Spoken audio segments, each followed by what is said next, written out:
ঈদের দিন তবুও প্রবাসীদের থেমে থাকা যাবে না। তাদের কি রান্না করতে হবে, তাদের কি বাজার করতে হবে, তাদের কি সমস্ত কিছু ম্যানেজ করে জীবন পাড়ি দিতে হবে, কারণ এখানে প্রবাসীদেরকে কেউ দেখার নাই, এখানে প্রবাসীদেরকে কেউ সাহায্য করার নাই। বাংলাদেশের মেয়েদের বলছি, আপনারা প্রবাসী ছেলেদের বিয়ে করবেন, কারণ তারা অনেক বউকে ভালোবাসে, সম্মান করে, রেসপেক্ট করে। তারা সমস্ত কিছু থেকে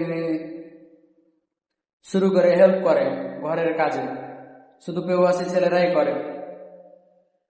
কারণ যে পরিমাণে ভালোবাসে একটা মেয়েকে প্রবাসী ছেলেরা, অন্য কোনো লেভেলের ছেলেরা এতটা ভালোবাসে একটা মেয়েকে।